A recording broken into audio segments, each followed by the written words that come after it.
All right, we're going to start off with the fighters. I'll start off with you, Vitor, to my left. When you got the call to sign on the dotted line to fight Oscar De La Hoya on Saturday, September 11th, what went through your mind? Legacy.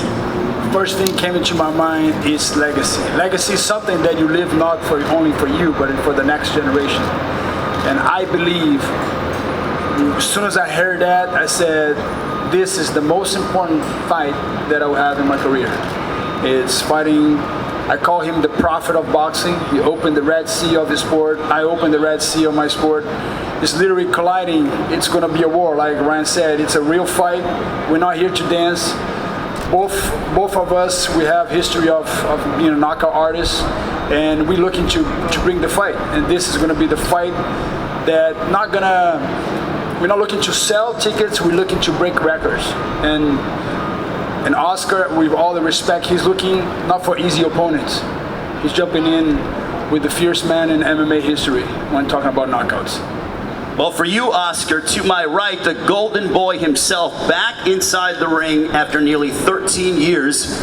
You could have had various opponents, but instead, you decided to take on a guy who's naturally bigger than you in a different world of combat sports. Why did you decide to select Vitor Belfort? Well, I've always been in challenges all my life.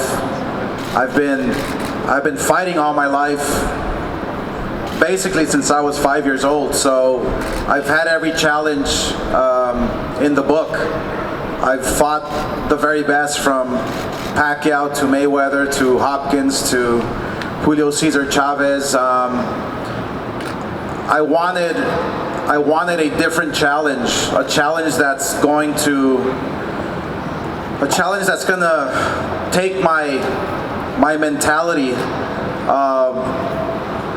my training to a whole new level. I'm facing a guy who is a light heavyweight champion of the world, and that to me is a real challenge. The fact that he's a striker, the fact that he has the most knockouts in UFC history, you know, I have to adjust to his style as well. You know, there's one thing about boxers having a different style than UFC fighters, but there's also one thing about UFC fighters having a different style than boxers, you know? We have to adjust, and it's not going to be easy, because I only have, 7 weeks left to adjust to that style, so that's a challenge for me. And I've always been one to take on the very best, and Vitor Belfort obviously is considered the very best. You were very adamant about this fight not being an exhibition. This is a real fight. This is going to count on both of your professional boxing records. Why were you so adamant about making sure this was a real fight? It'll be contested over the course of 8 rounds. Well, this is not a game. You know, we don't play boxing, we don't play UFC, we don't play MMA. I literally said, look, if we're gonna do this, let's do it for reals. Let's not do this song and dance. Let's not do these exhibitions, you know, that we're tired of. This is the real thing. And you know, the fact that Belfort feels great. I mean, look at him. I feel amazing. I feel literally better than ever. And the fact that we both agree that it's going to be a real fight, it's going to be a lot of fun. And I have no shit to talk about Belfort whatsoever. I respect you, brother. Like, there's no tomorrow. But I'll tell you one thing, we're going to kick the shit out of each other. That's one thing for sure. And that's what I'm actually looking forward to. I mean, call me crazy, but I'm looking forward to it, you know. I miss that getting hit. For some strange reason, I miss getting hit. So, I mean, come September 11th, yeah, it's going to be a lot of fun. Vitor, I know you have a lot of respect for Oscar De La Hoya, but I want to read off a quote that you had in an interview regarding Oscar. When it came to the fact that this is going to be a real pro fight, you said, I hope I don't end up killing him, but everything is on the table. I'd like for you to explain those comments. It's simple.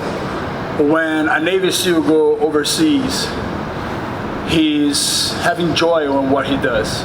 If he doesn't have joy in what he does, he will kick and come back in a coffin. So it's when you step in the ring or in a combat sport, you gotta have fun. Like Oscar said, you wanted to get hit. You want the war. So it's my whole life. It's been in wars, not picking opponents. And when I pick the hardest one. And I do pick the hardest one. Oscar is the best boxer of all time. So I'm coming into the sport at his master, and I learn boxing in a different level because I have to adjust to my fight. Like I said, we have to adjust to each other. But like I said, that's my style. A lion, when he's trying to become another type of style, he loses prey. So I have to come as a lion, and that's been my whole career. I'm like coming as that mentality. If I don't knock him out, I'm losing my family. Everything's on the line. This is as real as I get. It's a lot of respect for both of us. But when it comes down to that table, that moment that say, time is on, we're gonna go after each other. So this is a generational thing, it's a legacy thing. It's bigger than it's uniting this both sport in one for all. So the best of both, we united. So I'm looking for it. Originally, we heard the name of George St. Pierre being thrown around to potentially match up against Oscar De La Hoya. But George, I would think, is under contract with the UFC and Dana White, and they decided that was not what they wanted to do. Why do you feel that the UFC doesn't allow their fighters to jump into this realm, which is sort of non-competing with them, and allow them to have this opportunity, the one that you currently have on September 11th against Oscar De La Hoya on Triller Fight Club pay-per-view? Listen, I want to give a shout out to Vernon Mead and Lloyd, my agent. So it's athlete has to understand, when you sign a contract, you have to understand what you're signing for. And as a CEO, Dana, he's smart. He doesn't want to give to something because he knows Triller is a big threat. They know they're doing something big. So I think it's actually smart being a CEO that don't want to be part of this, because actually Triller is doing something totally different. This is disrupt the industry of combat sport.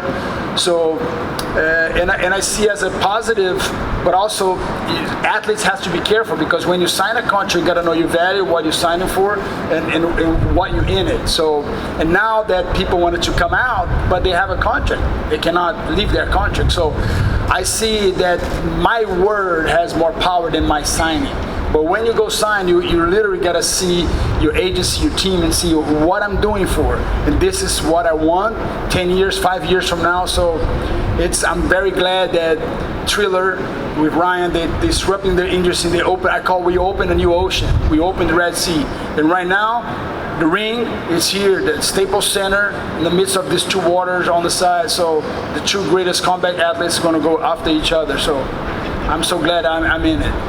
Oscar, as I mentioned, you were so passionate about this being a real fight. I know you've called out Floyd Mayweather. You said you'd love a rematch with him. What are your thoughts on the exhibition that Floyd had with Logan Paul, and also some of the other various YouTubers and TikTokers and social media influencers that are partaking in exhibition? Is that harmful for the sport of boxing, in your opinion? No, look, I mean, anybody who gets in the ring, you have to respect, no matter what. I strongly feel that, look, if Jake Paul or Logan Paul or if there's other YouTubers, or if they want to get in the ring, just don't let it be with legends. Don't let it be with. It's like maybe you're not ready for that yet. It becomes a circus. It becomes not real, and obviously I want no part of that. And that's one of the reasons why I wanted this fight to be a real sanctioned fight, because everybody who knows me, I've never been in a boring fight whatsoever. I go out there and fight. I leave it out on the line, and the Mayweather Logan Paul fight, unfortunately didn't turn out the way they wanted it to be turned out. But that's not us. We have too much at stake. when I see Belfort, I can see his eyes, and I can see how proud he is of his legacy.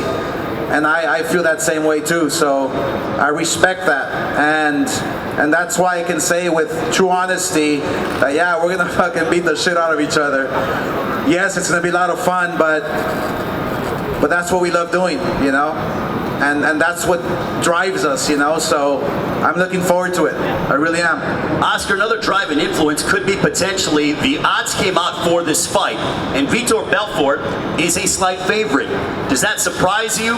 Does it anger you? Does it upset you that people believe that he's going to beat you on September 11th on Triller Fight Club pay-per-view? I mean, I would be lying to you if I said that it does surprise me, but it doesn't. It doesn't, because I was thinking I have to figure out his punches. I have to figure out his angles. He's a strong guy, you know, and I have to figure out his style as well. So just as much time that he has to figure me out, I have to figure out him as well. So I can see why he's the favorite. I can see why people, you know, can put me as the underdog. That's fine. I've had a fucking tough life, man. I've had a rough life. But I'll tell you one thing, I'll be in the best shape of my life come September 11th. You know, people see that. People see all that stuff, you know? Wait a minute, you said you're going to be in the best shape of your life. I mean, you had legendary encounters over the course of your 16-year career. You're telling us today that you're going to come in the best shape of your life, better than all those fights that you've had over the course of your 16-year career. I'm training smarter. I think that's the difference, you know? When I used to train for everyone, I probably overtrained for most of my fights, because I wanted to make sure that, you know, that last breath that I took in the 12th round was the one that was gonna count, you know? It's like, I mean, I would fight so tense and so aggressive, and so now I'm training smarter, just doing everything right, you know? People will be surprised. I never disrespected my sport, but I always disrespected myself, you know? So this time around, it's different. The mentality's different. Everything I do is different. From when I wake up till I go to sleep, it's gonna be different. So I'm looking forward to that. That's gonna be the difference. Vitor, you're the favorite on September 11th on pay-per-view. What are your thoughts on that, knowing that the betting public feels that you are going to defeat the Hall of Famer, the Golden Boy, Oscar de la Hoya? I think what I'm going to say is going to shock you. The problem of the world today, they look into the odds. You know, I never look to the odds. I make my odds. I make my prediction. I decide what I'm going to eat, what I'm going to drink, and what I'm going to think. All of you guys are here and watching us. You have your conscious mind and your subconscious mind. I don't care what you say, your subconscious mind is going to dictate what you do. Your habits will follow you. We are habits human beings. It's the success in the little things. So I'm making sure that every day of my life, they ask me, Victor, are you start training? No, I live in training. I have 3 amazing athletes at my house. I create a boutique fitness where I can train with my kids, my son, my wife. So I train every day. I hit the bag every day. So it's muscle memory. You do what you think you do. So if you think in odds and you're not making your own odds, it's a frustration, because we're living by other people's opinion. I make my opinion. I make my odds. I'm on September 11th. I'm gonna win this fight by knockout, because I believe I can knock any man, any weight, any division, step in. I can find a way to put you out. That's my mentality. So do you feel that you fought as high as heavyweight? You've also fought, you were the light heavyweight champion of the world, fought at 185. Oscar has fought, I think, no more than 160 over the course of his career, that being in the middleweight division. Do you think that your size is going to play a significant factor in the fight on September 11th? My heart, not my size. The king of the jungle is the lion for a reason. He's the most courageous animal. He can go on the river full of alligators and not scared of alligators. He can by himself. And on that ring, me and him, we're gonna be by ourselves. So fighting, it's a real sport. You can play football, you can play basketball, you cannot play boxing, you cannot play combat sport. So in my mind, I can beat any man, and that's how I thought. When I was 18 years old, I fought a guy 370 pounds. I was 185. So it's the bigger they are, easier to fail. So it's about skills, and I know Oscar has a lot of skills. So it's all about the feet. You got to move your feet on that ring. I know he has more experience than me in the ring, so I gotta match him up. I gotta cut the corners, and I know he's a lefty but he's a right hand, so he has a great jab. So the best jab of boxing. So it's a lot of things in the mid. So it's a fun. And like I said, I'm gonna have joy when I start getting hit. I'm looking for the opening. I'm looking for the moment, and that's what defines combat sport. We're putting the best. I'm fighting with the best of all time. So could not get better than that. Oscar, how do you combat the size difference on September 11th? He's obviously the biggest man that you've ever fought over the course of your career. Being right now, how do you handle that on September 11th? It's just being mentally prepared, basically. Obviously, you have to do the physical work, and you get the appropriate sparring partners and guys who are heavier, who push you back, the weight. But most importantly, and I have this same mentality that Belfort has, is it's all here. It's all right here in the mind. It's the king of the jungle mentality. There's a reason why, and I strongly feel that he can come with everything. He can come with everything. We have 8 rounds to fight, and the first one who makes a mistake is going to pay for it, and it's going to happen over and over and over again. Whether it's going to be me, whether it's going to be him, we have to be prepared 100%, because it's dangerous for both guys. It really is. It's not just dangerous for me because he's bigger, but it's dangerous for him as well because I have some skill. Do you feel any extra pride knowing that you are fighting here? This is your backyard. This is the second time you fought here at Staples Center, but do you feel any extra sense of responsibility to defend your home turf here at Staples Center on September 11th? No, not at all. I'm fighting for myself. I've been through a lot. I've been through a lot, man. My life hasn't been easy. It's been a big struggle, I've been fighting for everyone out there all my life, and I love it. I've been fighting for my family. I've been fighting for my mother. I've been fighting for all my fans. But this time around, I'm fighting for myself, and I can't wait to feel that inside the ring come 9/11. The fact that we're also doing it for the Independence Mexican holidays.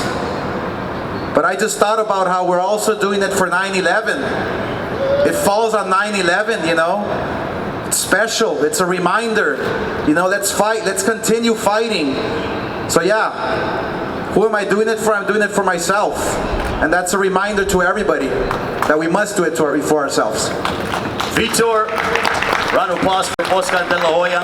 Vitor, you have a whole country behind you. Brazil, they love you down there, and every time you fight, it is must-see TV, especially down in your own country, Brazil. What has the response been from the Brazilian fans and also those that have watched your career over the course of 21 years? I'm very proud to be a Brazilian. Actually, I moved here, dropped 8th grade, I come to LA with a dream, and I had plan A only. Some routes, I just have to change the routes. But like I said, we don't need visa when we like each other. We don't need like someone because of the skin color. The good thing about cheering on, supporting someone, I call it the identity. Today we have a big crisis. People living a life they don't live in. They live a life that is not what they live. It's their lifestyle. So one of the best things I have in my life is looking for my children, and they look at me and say, "Dad, you're different than all of them." I say, "Why?" Because you have the same integrity when you walk into this house and when you leave this house. You are faithful to your mother. You are faithful to yourselves. You not just don't cheat mama, you don't cheat us. And I said, I teaching you my kids is about integrity. So I represent a lot of people from different countries, and that's the good thing about combat sport. You're representing an integrity person. It's a personal thing. When I'm cheering for someone, I want to know what he likes, is. So that's the problem.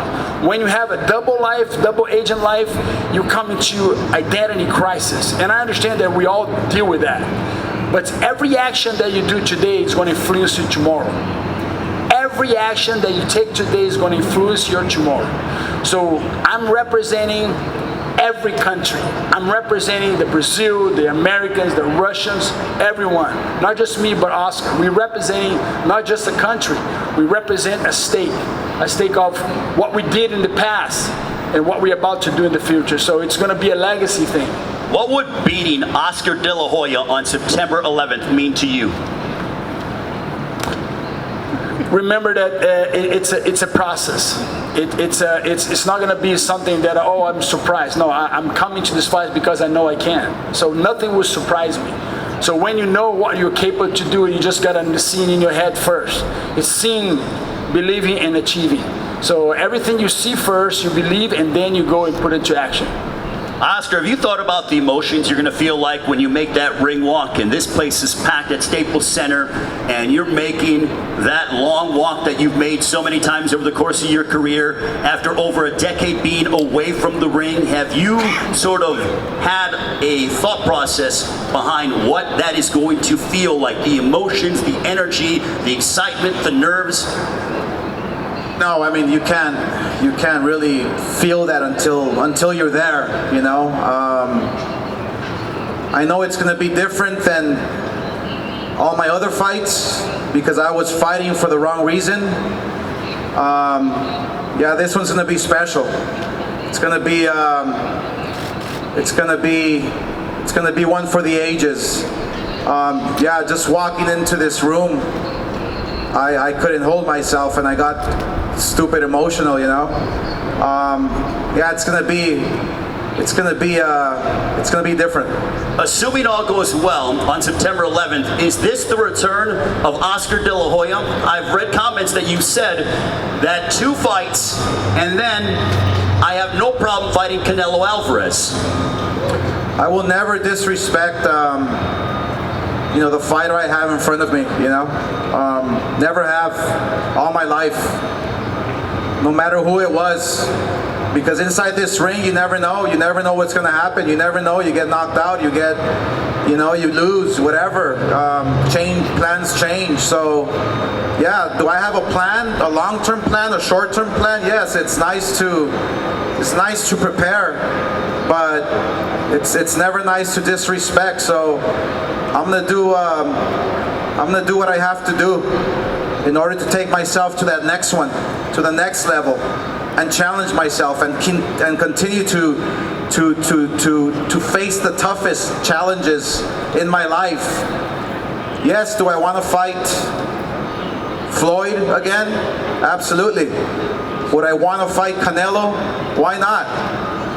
If I get knocked out, I get knocked out. At least it was a fun fight, you know? That's my mentality. I love fighting for the glory is beautiful, the fans, it's beautiful. But when you love it, when you have this like deep respect for it, it's like no matter what happens, you're okay with it, you know?